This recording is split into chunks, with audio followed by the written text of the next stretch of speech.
Oi, pessoal. Espero que estejam todos bem, com saúde. Meu nome é Vinícius Rocha, sou climatologista, sou professor no Centro de Ciências Agrárias, Ambientais e Biológicas da Universidade Federal do Recôncavo da Bahia.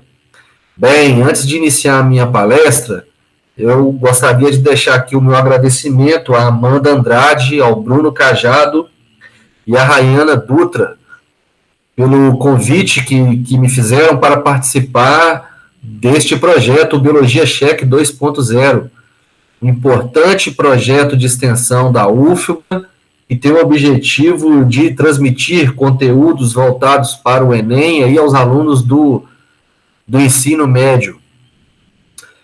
Nesse sentido, um dos temas, um dos conteúdos bastante discutido aí na mídia, nas universidades, na academia, de modo geral, né, na ciência, são as mudanças climáticas, né? Vamos aprender um pouquinho hoje sobre mudanças climáticas. Espero que vocês se divirtam como eu. Bem, essa figura representa o balanço de energia global, balanço de radiação do sistema terrestre. Gente, de vez em quando eu vou olhar para cá, porque eu estou com 2 monitores, tá? Então, reparem a informação que contém nessa figura. A seta amarela é a radiação solar que chega à Terra, tá? E em vermelho é o que a Terra emite para o espaço. Então, este é o balanço de energia global do sistema terrestre. Então, chega a energia solar, uma parte dela é absorvida pela atmosfera, outra parte é refletida pela ação das nuvens, os aerossóis contidos na atmosfera, uma parte é refletida pela superfície e aí chegam 148 watts por metro quadrado da superfície do planeta Terra. A Terra tem que emitir essa energia recebida de volta para o espaço. Ela faz isso através de uma radiação com um comprimento de onda diferente do comprimento de onda da radiação solar. O Sol emite radiação de onda curta, ultravioleta. A Terra devolve para o espaço radiação de onda longa, o infravermelho, ou radiação terrestre, ou radiação termal. Então a Terra emite, devolve essa radiação de volta para o espaço, radiação absorvida, né, essa energia. Uma parte dessa radiação escapa direto pelas nuvens e vai direto para o espaço sideral. Outra parte interage com a atmosfera terrestre, com a camada de gases, que tem a capacidade de barrar a radiação solar, a radiação terrestre que está saindo do sistema do planeta Terra, e reemitir essa radiação novamente de volta à superfície, fazendo com que o calor fique aprisionado no sistema climático terrestre. Bom, essa característica da atmosfera, esses gases que costumam interagir com a radiação infravermelha, a radiação de onda longa terrestre, que tende a escapar e reemitir novamente para a superfície do planeta, são chamados gases do efeito estufa. E o principal gás do efeito estufa é o vapor d'água. É a primeira pegadinha aí que costuma cair na prova do Enem. O principal gás do efeito estufa é o vapor d'água. Por quê? Porque o efeito estufa é um fenômeno natural. Sem o efeito estufa seria impossível ocorrer vida na Terra como a gente tem hoje. É essa característica da atmosfera terrestre que faz com que o planeta tenha uma temperatura constante em torno de 15 graus Celsius. Se não fossem esses gases, se fosse a ausência desses gases, né, se ocorresse a ausência desses gases, a temperatura do planeta Terra seria 33 graus Celsius mais fria do que é hoje. Ou seja, a temperatura seria em torno de menos 19 graus Celsius na média global. Tá certo? Porém, as atividades antrópicas estão influenciando esse balanço de energia global. De que maneira? Emitindo mais gases de efeito estufa na atmosfera, CO2, dióxido de carbono, óxido nitroso, metano, e isso, essa camada a mais, esse aumento na concentração dos gases de efeito estufa, tende a barrar ainda mais a radiação que tenta escapar para o espaço, tornando-a, né, remitindo-a novamente para a superfície, fazendo com que esse calor seja mais aprisionado no sistema climático terrestre, né? Ou seja, a energia do planeta está tendo dificuldade de ser dissipada, certo?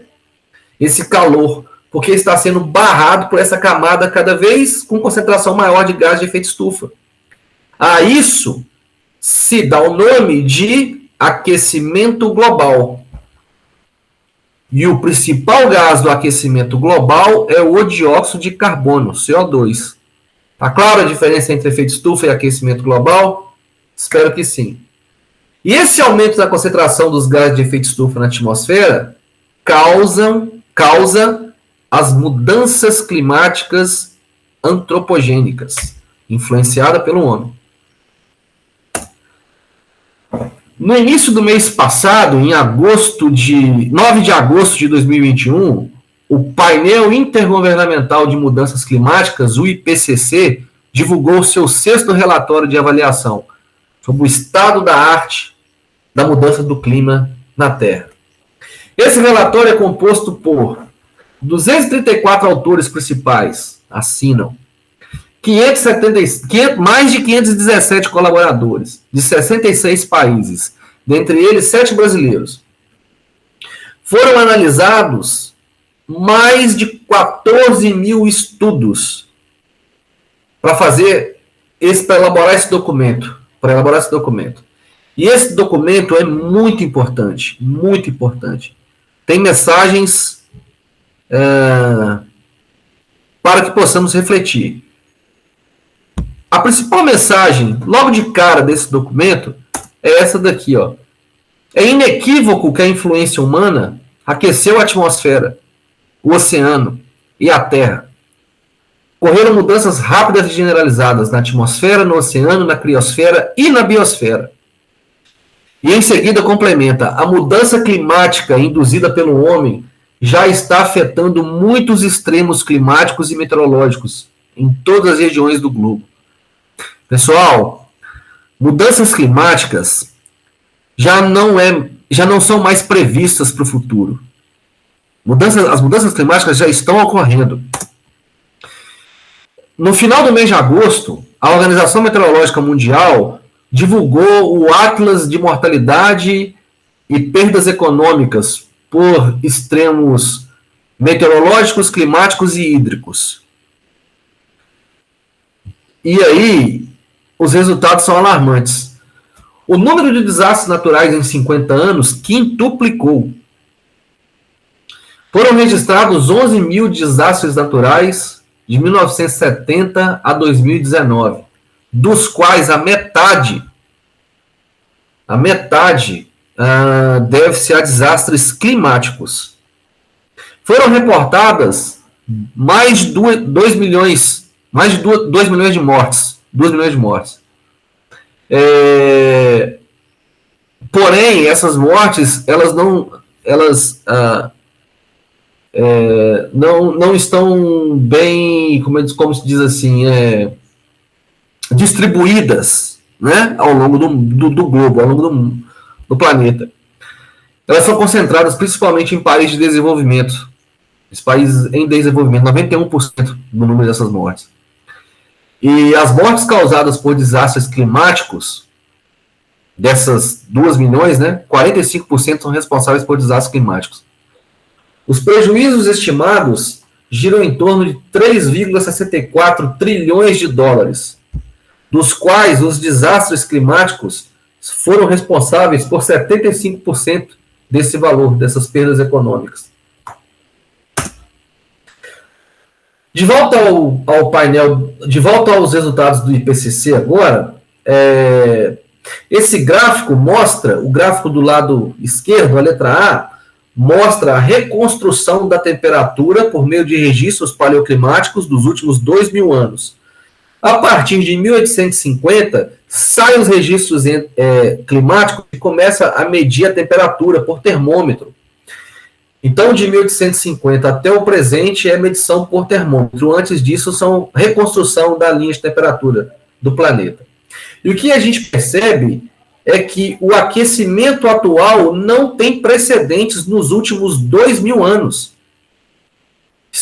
Provavelmente, o aquecimento que a gente observa hoje, esse aumento da temperatura, é o mais pronunciado nos últimos 125 mil anos. A temperatura do planeta já aumentou 1,1 graus Celsius com relação ao período entre 1850 e 1900.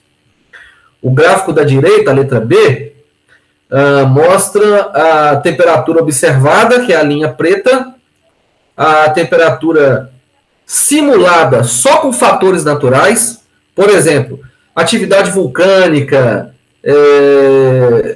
atividade solar, máxima atividade solar, né, que existe um ciclo a cada 25 anos, e a linha marrom é uma temperatura, é a temperatura simulada considerando fatores naturais e fatores antrópicos.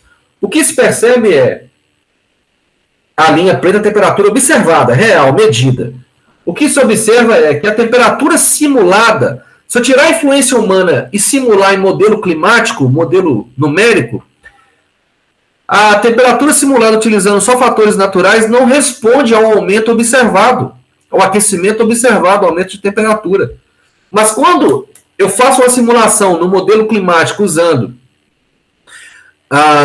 fatores naturais com a influência antropogênica, né, com o aumento das emissões do gás de efeito estufa, aí sim eu consigo casar com a temperatura observada e posso fazer, a partir daí, projeções para o clima futuro. Bom, essa figura mostra a reconstrução da concentração de dióxido de carbono, CO2 na atmosfera nos últimos 800 mil anos da história do planeta Terra. O que a gente percebe é que, por milênios, a quantidade de CO2, a quantidade da concentração de CO2 na atmosfera nunca havia ultrapassado 300 partes por milhão por volume. Em 2019, a concentração de gás de efeito estufa, gás carbônico na atmosfera, chegou a atingir 410 partes por milhão por volume em 2019. As atividades antrópicas emitiram, no período de 1850 a 2019, 2.390 bilhões de toneladas de CO2 na atmosfera. 2.390 bilhões de toneladas de CO2 na atmosfera entre 1850 e 2019. 80 a 90% desse valor é devido à queima de combustíveis fósseis, petróleo, gás, carvão mineral. E, de acordo com o IPCC, existe um limite que a gente não pode ultrapassar, que a temperatura tem que ficar estagnada na marca de aquecimento global de 1,5 graus Celsius. Esse limite a gente não pode passar, de acordo com o IPCC. E vou mostrar por quê, os impactos. E nós já estamos num aquecimento de 1,1 graus Celsius. Para que esse aquecimento seja estagnado em 1,5 graus Celsius, nós não podemos emitir mais do que 2.900 bilhões de toneladas de carbono na atmosfera. Já emitimos 2.390. Não podemos passar de 2.900 bilhões de toneladas de gás carbono na atmosfera se a gente deseja que a temperatura fique... esse aquecimento não passe de 1,5 graus. Já estamos a 1,1. Porém, o nosso ritmo de emissão é 40 bilhões de toneladas por carbono na atmosfera por ano.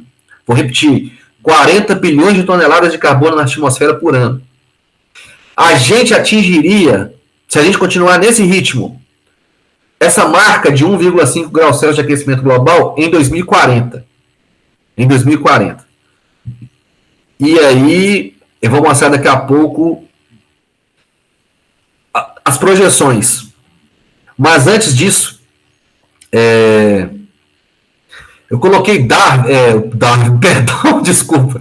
Eu coloquei Alexander von Humboldt nessa imagem, porque hoje, 14 de setembro, seria aniversário dele. Alexander von Humboldt nasceu em 14 de setembro de 1769. Ele completaria 252 anos hoje. Alexander von Humboldt foi um cientista, um explorador e um profeta das mudanças climáticas antropogênicas. Humboldt dizia: tudo está interligado. E está mesmo. Aqui são cenários de emissões de gás de efeito estufa, principalmente CO2, projetado pelo IPCC para o futuro, para fazer simulações climáticas com modelos matemáticos. Tá certo? Então nós temos aqui dois cenários otimistas. O cenário mais otimista assume que a concentração de carbono diminuiria a partir de 2050. Esses cenários dependem muito, essas trajetórias dependem muito do modelo socioeconômico utilizado na sociedade mundial. Então, se a gente resolver zerar as emissões até 2050, seria esse cenário. Então, são dois cenários mais otimistas. E aqui na frente, ó, nós temos, do lado direito, nós temos o aumento da temperatura projetado para cada cenário. O cenário mais pessimista é do jeito se nada for feito, se não mudarmos a nossa matriz energética, se não reflorestarmos, se continuarmos a desmatar a Amazônia, enfim, se continuarmos a degradar e poluir o meio ambiente, provavelmente nós teremos esse cenário aqui, o mais pessimista, que projeta um aquecimento ao final do século, a longo prazo, de 4,4 graus Celsius. Ô Vini, e qual é o cenário mais ou menos que aproxima do mundo atual que a gente está? É este aqui, ó. É o SSP 3.7.0. Nós estamos nesse cenário, que projeta a longo prazo um aquecimento, né, no final do século 21, um aquecimento da ordem de 3,6 graus Celsius. Certo? E aqui, a linha amarela é o cenário intermediário. Bom, quais são as consequências desse aquecimento? Essas são as projeções do IPCC para o clima do futuro, para um cenário de 1,5 grau, 2 graus e 4 graus Celsius de aquecimento. A gente percebe que esse aquecimento ele não é homogêneo, né? Ele é distribuído geograficamente. Os continentes se aquecem mais do que os oceanos. Os oceanos têm a capacidade de absorver e armazenar o calor por mais tempo. De fato, a temperatura nos continentes já está na média de 1,6 graus Celsius, enquanto que no oceano é 0,9 graus Celsius de aquecimento, hoje, atual. Se a gente tirar a média, dá 1,1. E a gente não pode passar de 1,5 graus Celsius de aquecimento global. Tá certo? O Ártico tem se aquecido 2 vezes mais rápido do que o restante das outras regiões do planeta. A chuva, estima-se que a cada grau adicional na temperatura do planeta, na média global, as chuvas intensas, chuvas fortes, aumentarão em 7%. Algumas áreas se tornarão mais secas do que outras. Basicamente, as projeções com relação à chuva dizem que aonde chove bem vai chover mais e onde é seco permanecerá mais seco. Ficará mais seco ainda, tenderá a sofrer mais com seca. Né? Mas toda regra tem sua exceção, a gente vai ver. Com relação à umidade do solo, a gente repara como a umidade do solo no Brasil Central vai se tornando cada vez mais seca, né? Isso pode ser um fator preocupante, principalmente para as atividades econômicas, por exemplo, a agricultura naquela região que abastece, né, abastece o Brasil, pode sofrer na queda de produtividade agrícola. Bom, e aqui nós temos os impactos regionais, direcionados mais para a América do Sul. Então a gente percebe, gente, que claramente que a Amazônia, principalmente o leste da Amazônia e o nordeste, a Amazônia fica mais quente e seca. E isso, com certeza, afetará o equilíbrio dos ecossistemas regionais na bacia amazônica, né? O Nordeste também tende a ficar mais quente e seca. E o Nordeste, por si só, já é uma área seca, já é uma região seca. E ele sofrerá ainda mais com esses eventos de seca, que pode afetar a segurança hídrica, energética e alimentar regional. O centro-oeste do Brasil enfrentará altas temperaturas, associadas também com ondas de calor, terá um aumento das ondas de calor, e períodos secos mais prolongados. E o centro-oeste do Brasil é a nossa região de agricultura, né? O Cerrado. Então, isso pode ter uma queda bem pronunciada, considerável, significativa na produtividade agrícola brasileira. O Sudeste, as previsões é que o Sudeste fique mais quente e também mais suscetível a estresses climáticos, hídricos, principalmente, né? E o sul do país apresentará chuvas fortes com grande volume de água, principalmente aí concentradas em no máximo 5 dias, tá? Em um cenário de aquecimento de 2 graus Celsius, é projetado, em um cenário de aquecimento global de 2 graus Celsius, é esperado no Brasil um aquecimento da ordem de 3 a 3,5 graus.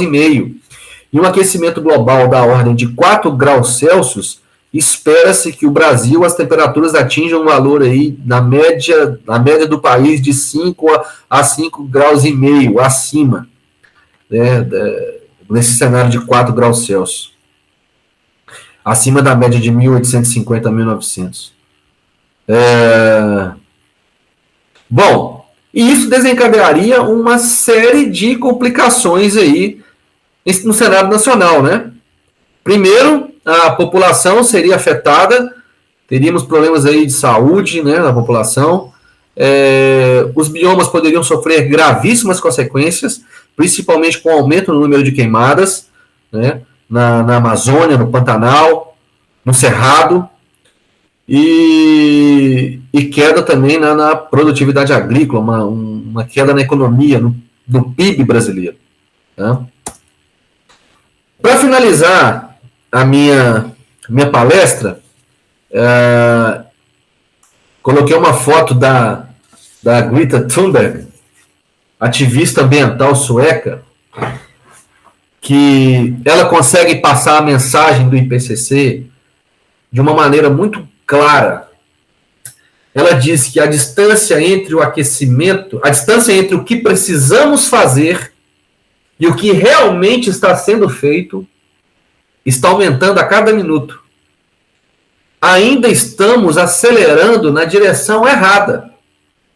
E o IPCC diz que, sem uma reação imediata, em grande escala, ou seja, de todos os países, no sentido de reduzir significativamente as emissões de gás de efeito estufa, a meta de limitar o aquecimento global aí a 1,5 graus pode se tornar impossível. As emissões globais de CO2 teriam de ser reduzidas em torno de 7% ao ano até 2050. Essa é a receita. Essa é a receita. Bom, espera-se que com estes resultados apresentados pelo painel intergovernamental de mudanças climáticas, sobre mudanças climáticas, no seu 6º relatório aí, espera-se que os resultados apresentados por esse relatório possam embasar as negociações climáticas dos países nas próximas conferências da Organização das Nações Unidas sobre o clima, as COPs. Bom, pessoal, eu espero que vocês tenham gostado da aula, aprendido um pouquinho sobre mudança climática e se divertido, assim como eu me diverti. Tá bom? Um abraço a todos e todas. Todos nós estejamos bem e com saúde.